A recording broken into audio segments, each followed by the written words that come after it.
Hari ini kita mau ngobrol sama agensi sebuah perusahaan holding company di Yogyakarta. Gimana keseruannya? Let's go. Halo semuanya. Halo. Halo, Halo. halo. Gak usah perkenalan. Nggak usah, nggak usah. Info berita olahraga, Mas Faris.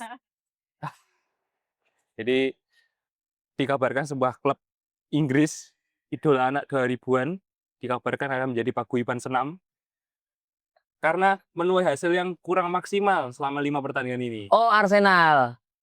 Ya, clue-nya klub yang dikutuk. Benar, klub yang gitu. Jadi bagi kalian yang ngefans sama klub itu, lebih baik mending ngefans sama PSBS biar Persepon. Tapi stop ngomongin tentang kutukan karena SP3 ya kalau di sini ngomongin kutukan ya. ya itu kan kalau bahas ruangan ya. Mas ruangan. Wes ruangannya ya, ruangannya. Kalau ada berita apa lagi nih, Mas Wildan? Soal apa aja nih? Kalau saya lebih prefer kita bahas performa sales aja. Kita telepon langsung. Iya. Hei. Bagi kita kurang Hey. kalau kawan dengerin. Kalian tim apa? Konten kreator atau marketing atau sales sih? Sebenarnya kita tuh Jangan semuanya diam mengambil tiba-tiba. arti ini agar tidak mendengar hal-hal seperti itu, Mas. Enggak, kalau saya lebih sepakat. Bagi saya kalau belum mendengar kata percepatan itu kurang Oh. semangat. Jadi Asli, kurang belum semangat. mau kerja kalau Iya. misalnya belum mendengar kata ada targetnya. Target. Oke, siap. Kelihatan. Aja, pertanyaan pertama. Tentang apa ini? Langsung aja pertanyaan. Menurut kalian nih, kenapa sekarang banyak perusahaan yang memilih bikin agensi internal atau in-house agensi ya, atau tim agensi mereka sendiri untuk menggarap media-media mereka. Kalau menurutku sih ya, pasti budget pertama sih ya. Kalau nggak budget Setuju. dan tentu lebih bisa banyak Kenapa Mas ya? di push untuk performanya dan ya kalau kita lihat untuk melempar ke B2B atau bentuknya ke agensi luar itu kan pasti budgetnya lebih gede. Kalau menurutmu apa Mas Faris?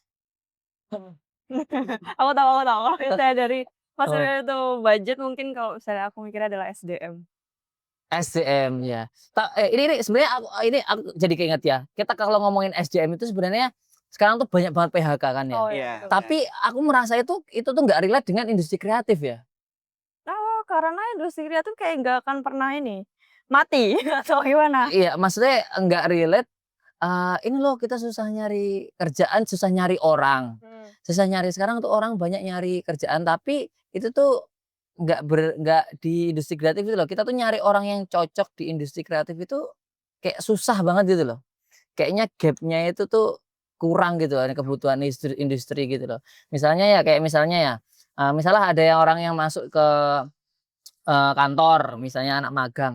Kalau kita lihat dia untuk langsung klek sama skill kebutuhan industri gitu kan mereka masih mengaba-ngaba gitu loh, Iya. meraba-raba karena ya fresh graduate gitu loh. Kalau menurut kalian gimana tuh kalau misalnya soal tadi loh apa kenapa perusahaan tuh lebih memilih in-house agensi? Karena kita pernah ngobrol ya dengan rekanan agensi kita juga. Bahwasanya sebenarnya para agensi itu bahkan sekelas agensi yang megang pemerintahan atau agensi yang megang sebuah brand itu mereka nggak bisa ngasih jaminan. Betul. Oh iya benar. Ya kan? Nggak bisa ngasih jaminan apalagi impact to sales. Itu lebih susah lagi. Kalau mereka belum sampai tahap itu.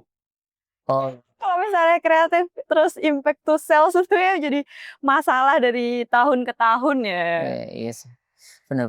Kreatif terus impact to sales ke targetnya. Oh iya benar. Ketika kita kemarin tuh kita ngobrol sama agensi yang ngurusi pemerintahan juga, mereka ketika ngasih insight itu berada di istilah kata tahap surface-nya aja ya, Oke. awareness-nya aja. Padahal Di top funnel lah. top funnel ya, Iya. padahal bisnis itu bikin tim kreatif ya tujuannya adalah Awareness. sales, Sales. Oh, sales, Mbak. langsung sales. Jadi Oh. pikirannya kan, harus langsung to sales kayak gitu. Padahal ya journey-nya masih panjang. Tapi ya nggak menyalahkan perusahaannya atau orangnya, tapi lebih ke menemukan sistem yang cocok biar mengelola tim ini biar bisa langsung fokus.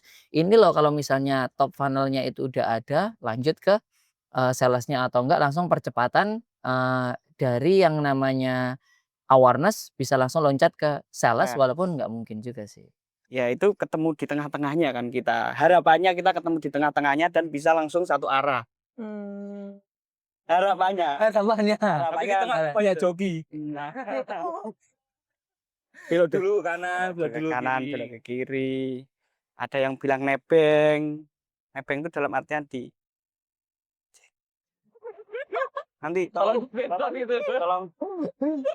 YTTA. Yang lebih ya.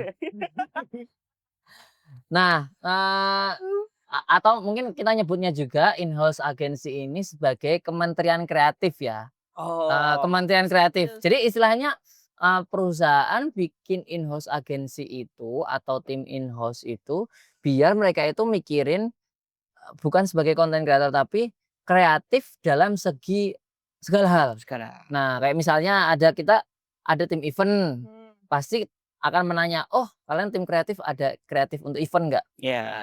Gitu kan. Oh kita ada untuk mengejar sales, ada nggak ide kreatif untuk mengejar target sales itu? Jadi lebih ke ini loh ide kreatif apa yang akan dieksekusi oleh tim-tim di PIC tersebut. Kalau menurutku sih salah satunya itu juga. Berarti efektif caranya.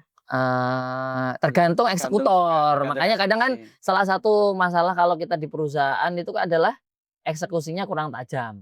Oh. Benar. Nah, Tapi juga itu ada pisau bermata dua. Kalau menurut saya. oke. Gimana itu? Pisau bermata duanya gimana? Ada eksekusinya kurang atau memang jangkauan job desk kita yang terlalu lebar. Oh. Ya berarti balik lagi sama yang tadi ke SDM itu tadi. Nah, bicara tentang jangkauannya lebih lebar, sebenarnya ini juga kayak ada sebuah kata bahwasanya kita tidak akan pernah bisa menghasilkan hasil optimal kalau misalnya multitasking. Nah, Karena semuanya diperankan oleh satu orang. Nah, kayak gitu. kalau kayak gitu. Heeh. Itu mungkin untuk in-house agency yang mungkin emang membatasi orang. Jadi kan orang-orang itu Ini sebuah trivia bahwasanya multitasking itu membuat bodoh, guys. Nanti ya. kalau datanya di atas ya. Ada itu penelitiannya. Videonya, ada penelitiannya lagi. Ada penelitiannya lagi. Multitasking membuat bodoh. Tapi multitasking itu biasanya membuat orang IQ-nya dari tinggi jadi lebih turun. Kok Udah bisa tuh? terbukti. Kok bisa tuh Kak? Kenapa? karena banyak yang dipikirin ya. Oh gitu, karena Gitu banyak yang ya. dipikirin, banyak yang dikerjain juga. Ada teman saya juga soalnya. Ya, terus pertanyaan kedua nih. Kalian nih yang bekerja di in-house agency, termasuk saya juga nih. Apa yang membuat itu pekerjaan di in-house agency perusahaan itu berbeda dengan pekerjaan kalian sebelumnya?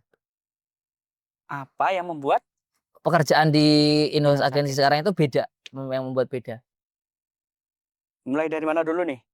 Saya mungkin ya. Ya. Boleh. Kalau aku dulu kan berangkatnya dari media. Mm-mm. Dari dulu juga berangkatnya dari SMK, kuliah itu juga kebetulan fokusnya ke media. Mm-mm. Terus nyoba ke tempat sekarang ini kan ini maksudnya in-house agency. Mm-mm. Jadi tetap ada irisannya, tapi juga banyak perbedaannya. Itu mulai dari cara kerja, mulai Betul. dari strategi. Mm-mm. Itu menurutku beda banget. Nah, caranya kamu switching untuk menyesuaikan gimana tuh? Ya banyak-banyak sharing sih. Tapi secara teknikal tuh masih bisa dianggap sama, tapi secara strateginya aja kita yang kayak mungkin ubah. Kalau dulu di media itu mungkin udah saklek kan lurus, udah ada aturannya, udah ada Bener. Oh, berarti eksekusi Iya. itu ya. tinggal kita ngembangin aja kira-kira salah satu momen ini bisa kita olah jadi seperti apa. Tapi kalau di in-house agency itu juga butuh kita ilmu itu kan. Misal kita ada event apa, terus kita mau eksekusi itu dalam bentuk apa. Tapi di sini juga kalau di in-house agency apalagi di bisnis dieksekusi dalam bentuk apa dan bisa berimpact to sales apa gitu. Iya. Oh, berarti langsung mikirin dari top funnel sampai. Batang. Tapi sebenarnya kalau mikirin sales itu masih di middle funnel sih. Kalau Iya. di kan ya. Oh iya masih itu juga yang karena terakhir demand ya. Di langsung consider dan dia langsung advocate kan. Iya. Yang harus merekomendasi masih di middle funnel. Kalau dari Tasya gimana? Kalau misalnya dari aku sih sama ya, berangkatnya sama dari kayak Mas Wildan ini, berangkatnya dari media, sebelumnya memang di media juga. Kalau dari beliau ini kan udah ngomongin tentang strateginya nih, tentang cara belajarnya bagaimana, terus cara eksekusinya. Mungkin kalau misalnya aku nambahin aja dari fasilitasnya sih. Oke, dari Dari fasilitasnya tuh kan kayak ada yang beberapa in-house agency yang memang fasilitasnya itu biasa-biasa aja, ada juga kan yang in-house agency yang fasilitasnya, oh ini semuanya udah dikasih, ini udah semuanya lengkap, tinggal kamu gimana cara ngolahnya. Mhm. Nah itu kan kreatifnya kita nih yang ada di dalam in-house agency itu untuk mengolah karya dengan menggunakan fasilitas yang tadi udah dikasih itu tadi. Oke, jadi merasa lebih positif Fasilitasnya. aja ya kalau dari fasilitas ya? Ya dari sisi positifnya memang melihat fasilitasnya lebih menjamin, Oke, jadi kita tuh belajarnya juga lebih cepet. mhm mhm Jadi mhm. kayak nggak terhalang lah, nggak Oke oke oke, I see I see I see. Karena banyak yang bukan in-house agency ya, artinya dari luar itu, ya kamu datang ke sini membawa alat-alatmu, atau bahkan kalau mau eksekusi aja baru ada pengadaan alat, gitu nggak sih? malah kayak nyewa-nyewa gitu kan kalau Heeh misalnya heeh, in-house I see I see. in-house yang nggak lengkap gitu loh barang. Beda kalau misalnya in-house agency memang, ya ini kalian adalah bagian part of dari perusahaan, pasti Oh, akan banyak disuntikin dana, itu sih salah satu positifnya sih ya. Nah kalau Mas Faris nih, apa yang membedakan sama kerjaan dulu sih Mas? Ya, sebenarnya secara dasarnya tuh karena dulu ikutnya agensi juga. Cuma memang lebih ke awareness ya. Mhm. Dan sudah ada step by step bagaimana untuk mencapai. Contohnya kayak kalau bulan ini targetnya seperti ini, caranya seperti ini, itu udah ada caranya. Kalau di bisnis kan fluktuatif ya. Kadang oh bisnis kita membutuhkan butuh ini nih. Sekarang sekarang ini harus yang dipasarkan harus ini. Mmm, Tapi itu pun karena namanya bisnis ya, kita bisa aja paham, bisa aja enggak gitu kan. Tiba-tiba pasarnya lagi anjlok ya, Challenging banget. tiba-tiba lagi naik gitu kan. Jadi movement-nya itu lebih cepat sebenarnya. Kalau di agensi dulu itu bukan berdasarkan fluktuatif masa atau fluktuatif bisnis, lebih kayak targetnya aja. Jadi, oh targetnya ini segini sudah tercapai atau belum, atau segini, terus caranya segini, berarti kamu harus melakukan ini. Kalau di bisnis kan kita nggak tahu besok orang itu mau beli produk kita lagi Betul atau tidak. betul. oke. Seperti itu. Langsung jadi akhirnya ya sama seperti kurang lebih sama lah ya, memikirkan dari top funnel sampai middle funnel-nya di sales, oh kayak iya. gitu. Kalau aku sendiri sih yang membedain sama kerjaan dulu, sebenarnya sama-sama dulu itu kayak, merintis juga sebuah agensi gitu ya, artinya di sana juga dikit, terus masuk ke agensi ini juga masih sedikit juga. Tapi yang membedakan, lebih ke kayak Mbak Tasya tadi ya, budget untuk alatnya. Yes, Budget untuk alatnya itu sangat berpengaruh banget berpengaruh untuk, banget. eee, eksekusinya. Jadi kalau misalnya kita bekerja di in-house agency itu kan langsung bersinggungan dengan kebutuhan bisnis. Pasti mereka juga akan lebih cepat banget, ini asalkan birokrasinya memang nggak terlalu sulit ya untuk pengadaan itu. Nah itu yang paling membedakan ya kalau misalnya dari agensi, luar. Ya, Kemudian, dari PES tadi Mas Faris juga bener sih, pes aku merasa itu juga kalau misalnya bekerja di in-house kita benar-benar disandingkan ini loh, konten yang dibuat itu masih belum relate sama sales. Walaupun kita pasti akan dalam hati, ini kayak bukan, funnel yang konten yang kita buat, kayak gitu sih.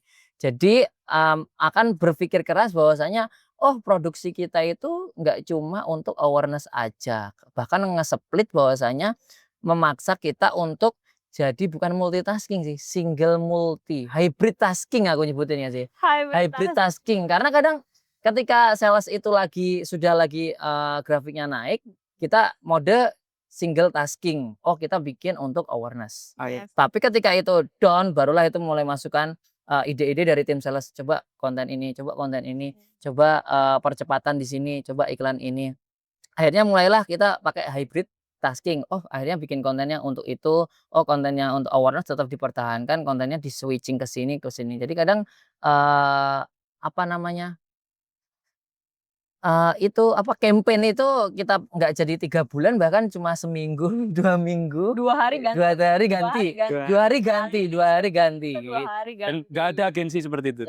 Serius. Heeh, Jadi kalau misalnya mau bikin konten plan juga nggak bisa ini ya,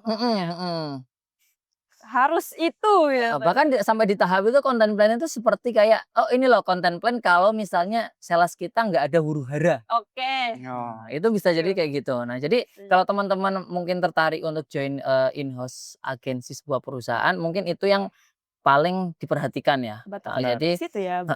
ya, posisinya di situ biar teman-teman tuh kalau misalnya mau masuk, oh aku harus memposisikan sebagai orang yang hybrid tasking, bukan yang orang yang oh aku nggak bisa kalau di otak-atik kayak gitu. Oh. Jadi cara berpikirnya tuh harus cepat ya sih. Bener harus Selain gesit, bukan dari ini aja nih action, tapi dari cara berpikir sih. bener. Cara berpikir tuh harus cepat nih. Soalnya setiap hari berubah itu ada 3 ini konten plan itu bisa banget.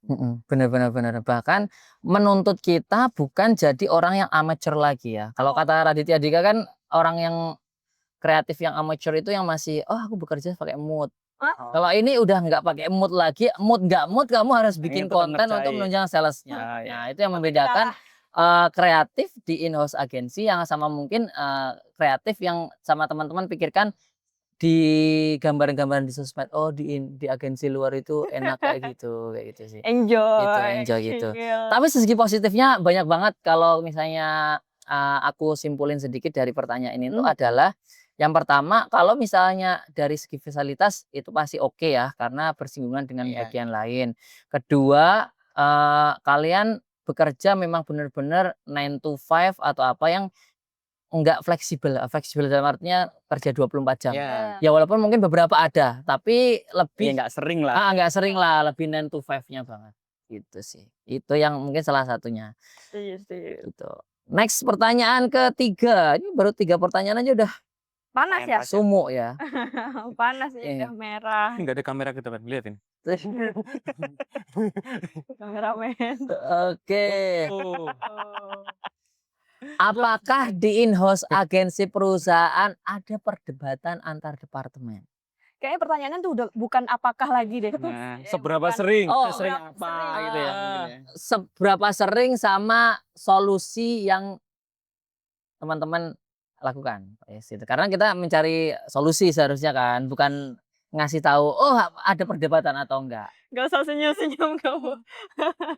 Kenapa nunjuk saya? Apakah kayak orang yang sering debat? Dan Anda itu adalah jembatan. Gimana jalur perdebatan itu lewatnya situ. Saya kalau perdebatan bukan sering lagi. Yang menyapu samping saya ini. Perdebatan. Nah, ini dari siapa yang mau jawab duluan? Wildan mungkin bisa. Wildan. Iya yang sering berdebat ya.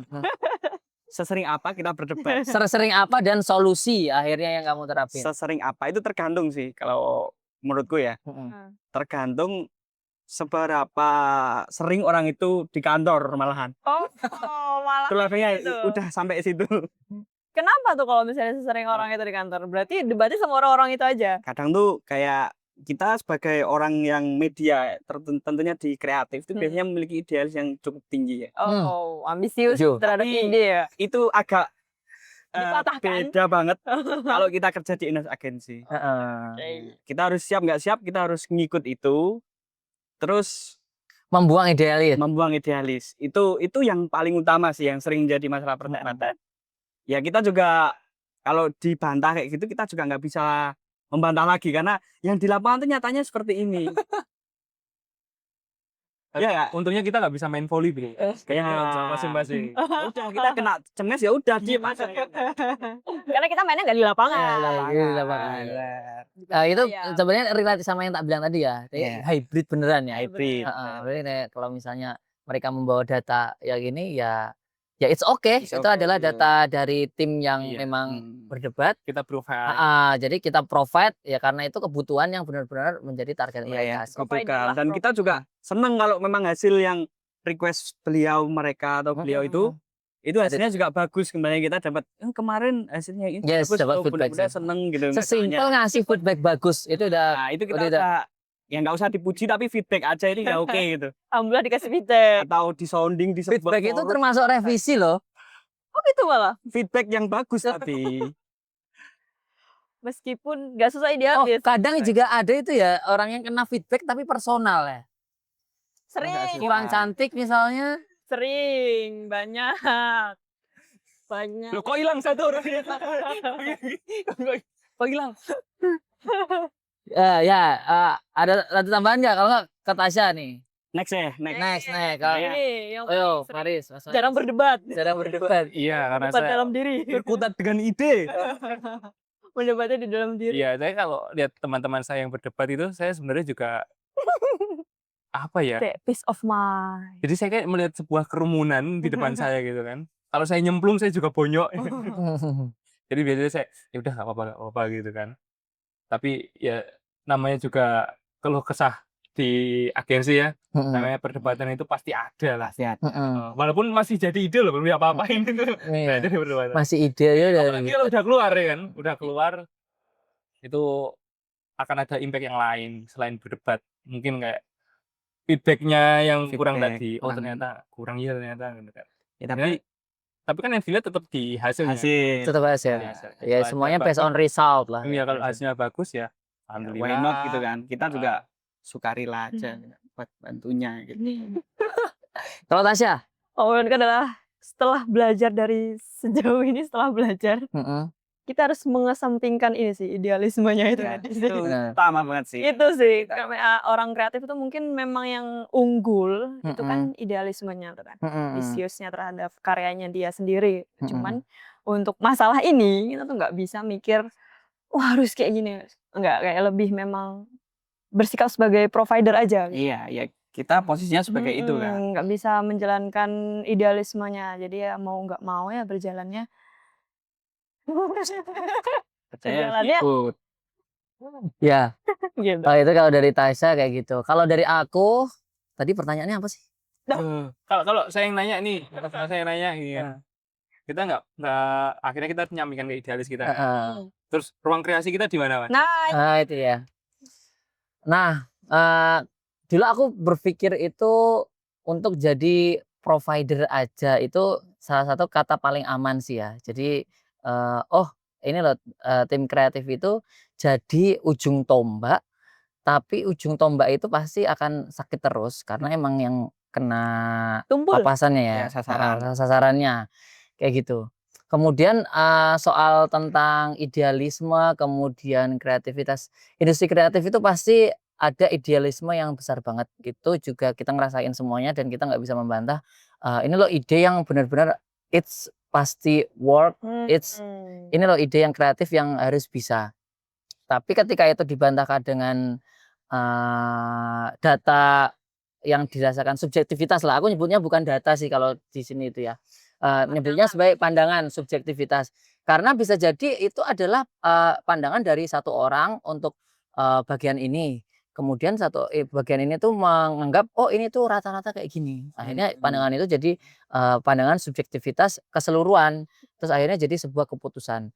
Nah itu yang kadang masih aku jadiin acuan bahwasanya aku membuat sesuatu itu mengatur prioritinya itu berdasarkan ini. Aku pastikan ini tuh bener nggak sih kata-kata dari bagian ini bahwasanya kondisi lapangan itu seperti ini. Terus kemudian aku compare dengan yang benar-benar terjadi kayak gini, kayak gini, kayak gini. Kemudian mengatur posisi prioritinya yang dieksekusi. Makanya kadang beberapa requestan itu tak kesampingkan dulu. Aku nggak pernah ngomong itu, tapi itu tak jawab. Oh ya nanti dulu. Aku mengerjakan yang masih jadi priority ini, masih jadi priority ini. Karena kita itu punya idealis yang jangan sampai itu terpatahkan.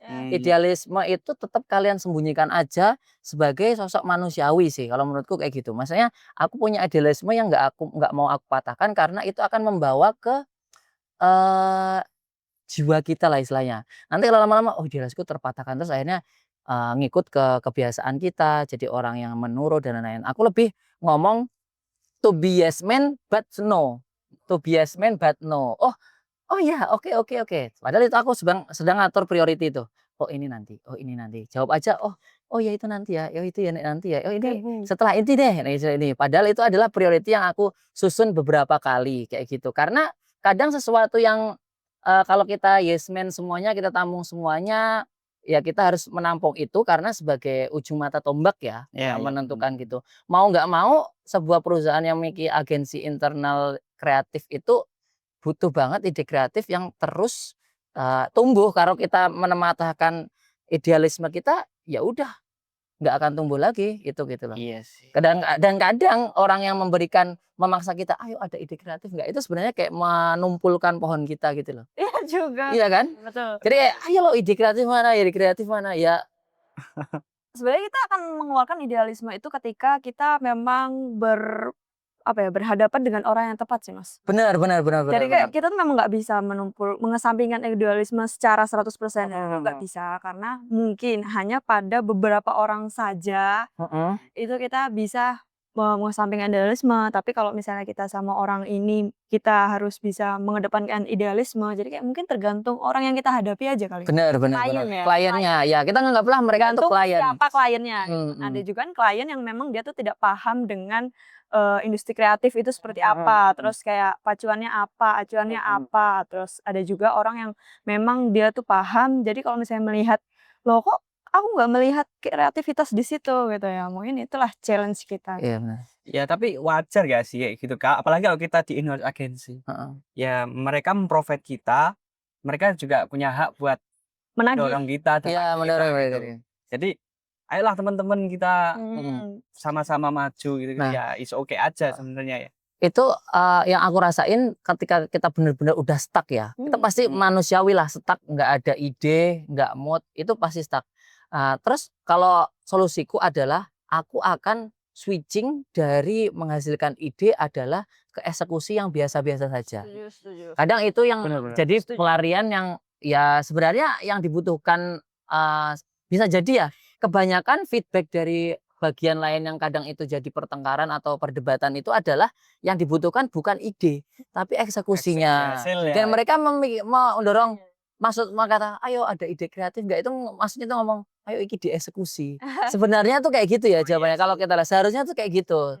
Nah itu kadang yang masih jadi gambaran itu adalah orang-orang inilah yang kurang bisa menerjemahkan kebutuhannya itu, ini sebenarnya kebutuhannya adalah eksekusi, ini sebenarnya kebutuhannya adalah ide. Nah makanya aku mengesampingkan kalau udah stuck terus langsung berpikir, oh sebenarnya ini kayaknya ini eksekusinya yang mungkin perlu ditajamin lagi karena belum ada ide kreatif. Karena kadang aku tuh masih percaya bahwasanya kalau misalnya kita nggak ada ide itu sebenarnya ya dari yang di atas memang nggak dikasih, kamu emang disuruh iki eksekusinya. Iya. Aku sih merasanya menurutku itu ya. Ada yang diperbaiki kan. Diperbaiki. Kalau misalnya kamu nggak ada ide, berarti kamu harus ada memperbaiki atau mengeksekusi sesuatu. Kayak gitu. Jadi di situ. Tapi kalau misalnya ada ide, berarti ini seharusnya ide ini diterapkan di mana. Ini masih menyambung satu lagi yang mungkin bukan membutuhkan validasi sih, tapi yang jadi ancang-ancang misalnya teman-teman masuk di sebuah in-house agensi di sebuah perusahaan adalah paling pertama yang akan menjadi teman berdebat adalah yang pertama adalah Divisi sendiri. Divisi lain? divisi lain yang pertama adalah tim apa? Marketing, sales sih. Sales. Iya yang ada demand sama kita kan. Sales. Kalau Mas Faris apa? Ya itu impact ya. Itu sangat-sangat berimpact. Kalau aku mau ngasih tahu mungkin ini yang buat gambarannya. Secara inbound itu pasti tim sales. Iya. Kalau outbound itu tim operasional. Oke. Benar. Jadi Setuju. itu yang akan jadi istilah kata kita terjebak di kaum menengah. Middle trap. Kalau di dalam ekonomi sebuah negara itu middle trap Tengah-tengah. income. Middle trap income. Kita ada di tengah-tengah.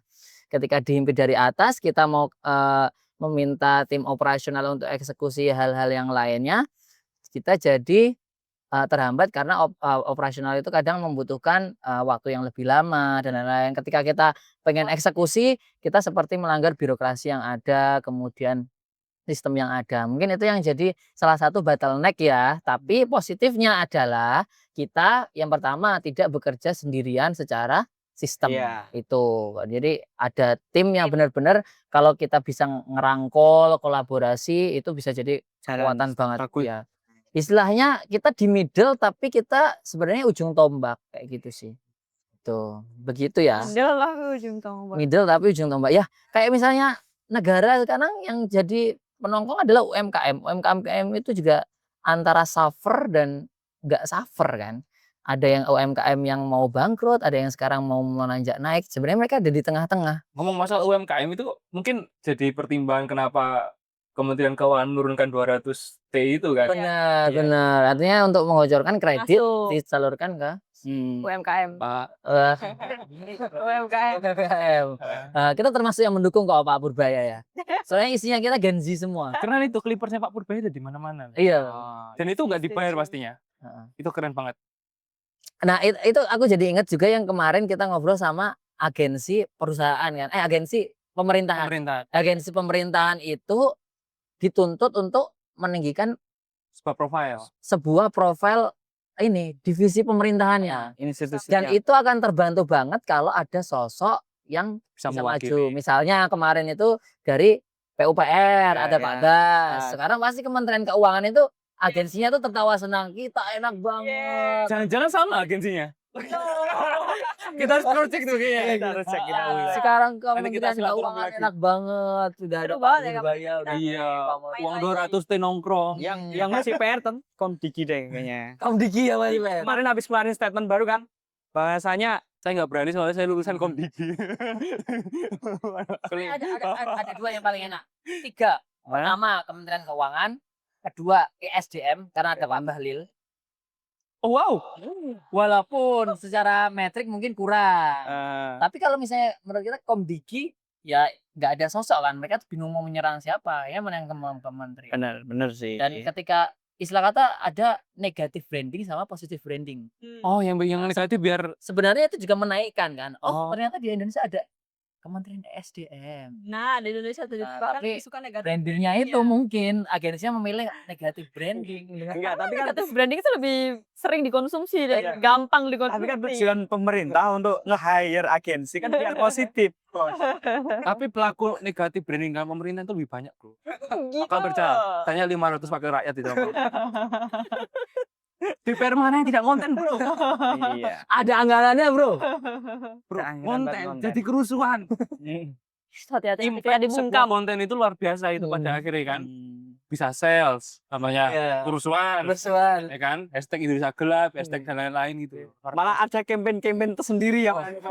Kemarin kan ada yang viral revisi ini kan ya, tunjangan, Selapa. tunjangan. Kan ada tunjangan komunikasi untuk dengan rakyat, komunikasi itu. Salahnya itu kurang detail. Soalnya komunikasi dalam kurung positif. Karena komunikasi doang akhirnya ada yang mungkin agak negatif, ada yang kurang positif kayak gitu. Makanya kemarin ada kata-kata itu ya nanti disensor kayak gitu. Nah, itu termasuk komunikasi kan.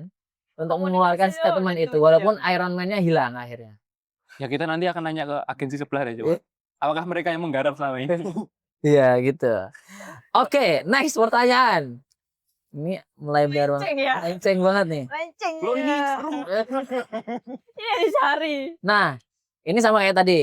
Pertanyaannya hampir sama. Apa momen di mana kamu merasa diuji dan gimana kamu bisa keluar dari rasa diuji itu ketika bekerja di in-house agensi sebuah perusahaan?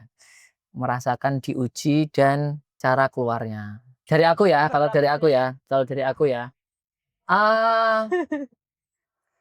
Ujian paling pertama itu adalah tadi mungkin beberapa udah aku singgung ya tentang soal bagaimana ada inbound dari feedback orang-orang. Makanya aku akan solusinya adalah mungkin aku bicara tentang dari mana sih ujian-ujian itu dari pengalaman itu berasal. Kalau misalnya feedback, permintaan dan lain-lain semuanya mau cepat, aku akan diam-diam mengatur antrian ya. Enggak cuma first in first out ya, tapi emang benar-benar apa yang impact to sales dan to the funnel yang paling pertama yang mana untuk dieksekusi kayak gitu. Diam-diam mengatur itu. Yang kedua mungkin kalau misalnya ada kata burnout nih ya. Kalau misalnya industri kreatif pasti nggak ada selain kata-kata burnout. Ada sih, Tapi mungkin ada. kata-katanya bukan burnout sih ya. Aku mengartikan Words burn- block, ideas block. bukan burnout itu kita burn terus out.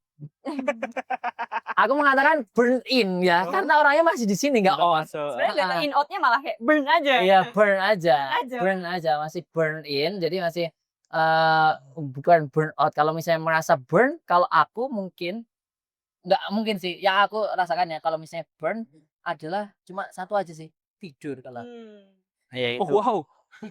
alami banget sih, alami banget. Tidur itu adalah saatku yang benar-benar nikmat. Walaupun kadang di umur segini pengen ngurang-ngurangin tidur juga sih, karena kayak wah pengen gini, pengen banyak yang pengen belum ngegame, belum apa. Tapi tidur itu kalau misalnya ngemaksa kita paksa tidur, ternyata itu bisa mengurangi, bukan mengurangi sih, memang benar-benar mengurangi rasa burnout kita ya. Kadang yang burn itulah kita yang bikin eksekusi kita nggak jalan, kemudian jadi gerusak-gerusu, akhirnya semuanya jadi nggak tereksekusi dengan benar, jadi ada ide yang benar-benar bagus. Di in-house agency ini aku kira teman-teman kreatifnya nggak ada yang ngerokok ya kayaknya, dikit, Oh. dikit. Nah, bahkan Nggak ada di teman kita ya. nggak ada. Mentok tiap hari nggak mau terus beli kopi, wes Nah, gitu. itu sih. Kalau biasanya di Kenal agensi ya? itu racun yang masuk itu kan lewat rokok. Eh. Kan. Kalau di sini itu lewat mulut. Sama dari Beracun sekali. ya. Tapi itu kreatif di sini nggak ada ngerokok. Tapi kemarin aku tuh dengerin podcastnya Mas Ade Rai, Bang Ade Rai itu kenapa rokok itu bisa jadi mendukung banyak orang kreatif itu bukan dari nikotinnya ternyata, Dari Lalu tapi dari Efek menghisap. efek yaitu nafasnya. oh. Ternyata itu terjadi ketika kita inhale and exhale. Ketika inhale and exhale itu ternyata peredaran darah itu mengambil lebih banyak oksigen, terus kemudian bisa memicu otak jadi untuk lebih ngebut dan lain-lain. Makanya dari situlah orang-orang menganggap oh aku dengan ngerokok itu ide kreatif tuh itu. Oh. Padahal itu adalah ini bukan aku yang ngomong ya. Aku memang Iya. bukan praktisi kesehatan sih, orang sehat aja kurang fit ya. Dari Ade Rai kurang lebih kayak gitu. Jadi salah satu tipsnya itu aku memahami itu dan mulai mempraktekkan. Kalau misalnya merasa diuji entah itu dari feedback atau mungkin ekspektasi yang masih kurang dari hasil yang kita perbuat adalah memulai untuk mencoba berpikir lebih jernih. Dan inhale exhale itu benar-benar dilakukan kalau aku sendiri adalah ketika istirahat sholat sih. Jadi istirahat sholat itu benar-benar merasakan di situ tuh nggak cuma sholat aja tapi ngatur pernapasan. Berarti prakteknya yang perlu dilakukan ya memang inhale exhale itu kan. Yes, Sedangkan Oh. ngerokoknya itu kayak dopingnya gitu. Ya berarti kalau mau adiksi yang ada inhale exhale-nya nyedot aromaterapi aja ya. Oh iya, Lebih aman ada di fresh sini. care. sama mungkin lari sih. Kalau lari kita Ya, benar. kebetulan kita juga banyak grup-grup kesehatan ya. Ya kita namai circle sehat lah. Yes. Nah, kita pertama circle kita Ganti habis. terdiri kalau tidak percaya nanti bisa dicek kita itu Ya. kebanyakan anak pondok di sini. Pertama itu kan kita dapat akhirat. Nah, yang kedua adalah anak-anak yang suka dengan olahraga. Jadi menyalurkan hobinya, menyalurkan stresnya itu ke olahraga. Kalau nggak ada jadwal olahraga pusing kita. Jadi ngamuknya waktu olahraga gitu kan. Ya. Ngamuknya pas olahraga. Ya itu kalau diuji ya. Jadi kalau diuji kurang lebih kayak gitu. Kalau aku pun dengan permasalahan yang berat atau apa, istilah kata selama itu memang kamu masih bisa ada ruang, carilah ruang itu untuk kamu bergerak sesuai dengan posisimu dan kemudian mencari jalan keluar. Istilahnya benar kata orang kan fokus pada solusi ya. Ya. Tapi orang yang kadang ngomong fokus pada solusi itu dia nggak nyari solusi ya. Kayak gitu. Jadi ayo fokus pada solusi. Nah itu meminta bukan solusi. Jadi dari tarik kesimpulan kalau misalnya untuk mencari jalan keluar dari burnout itu bisa pertama. Burn in. Ya, Kamu burn aja deh. Kalau burn. mau burn out ya out aja. Ya, oke. Biar nggak burn. Dari burn itu tadi menyalurkan istirahat kan. Karena di istirahat terus menyalurkannya di hobi, bisa jadi ke olahraga atau ke aktivitas aktivitas yang bikin kita semangat sama terakhir kayak inhale exhale itu tadi. Lebih penting. Jadi nggak butuh psikolog ya atau psikiater gitu. Maksudnya kalau sekarang kurang butuh sih. Soalnya dulu pernah ada coaching sih. Gitu. Kalau merasa menjadi psikolog. Psikolognya lebih Ya. yang Belajar. Sekolah magang, maklum, sekolah magang. Mas kan harusnya yang dicari yang bisa tazkiyatun nafas. Oh, Iya. Keluarkan istilahnya. Keluarkan di Keluar sini. Iya. istilahnya. Nanti Iya, lama-lama pakai bahasa Arab ini. Ada 2 ya kemarin itu sama yang satunya Iya itu tadi. yang bagus banget kalau nggak salah. Memang dari Ah. psikolognya sama orang yang memang punya apa namanya jiwa-jiwa Jiwa-jiwa tazkiyatun yang- nafas itu. Ya mungkin ini mungkin untuk para psikolog sih seharusnya ada psikolog yang benar-benar itu indip ngambil irisan industri kreatif sih. Karena sekarang itu benar. Udah Setuju. itu industri kreatif udah jadi kayak ya Gen Z adalah industri kreatif. Sekarang image-nya begitu. Bener sih. Gen Z adalah industri kreatif. Yang kalau psikolognya masih nggak melek soal Gen Z dan itu ya jadi kurang. Jadi aku kemarin lihat kata-kata itu keren banget. Seharusnya gini, kalau mau ngebandingin masih ada orang-orang Gen milenial atau Gen boomer itu ngomong seenak aja, susah zaman kumbian kayak gini. Sekarang itu Gen Z lebih susah bro. Setuju. Serius, karena beratus-ratus kali lipat persaingan banyak. Oke, karena kamera udah panas, jadi kita tutupkan saja. Pikirannya panas, kamera ikut panas. Kamera udah panas, terus kita nanti kita lanjutin. Aku juga lapar banget. Kita mau makan di Aku mau ngopi sih. mau ngopi. Oke, ini kopi nih. Ya kebetulan emang Pantes ya Seret ya. Seret. Yang ngopi seorang aja loh. Orang gimana industri kreatif gak ada kopi gitu kan? Kayaknya tuh ada berapa, tapi yang disediain kok cuma satu. Ya itulah ya. Nanti gue juga lapar banget. Asik gue. Kulo karena kita agensinya di Jogja. Kulo pengen dahar. Ayas tuh. Ayas ya. Ayas. Oke, sampai jumpa di next podcast bersama Ruang 88. Dadah.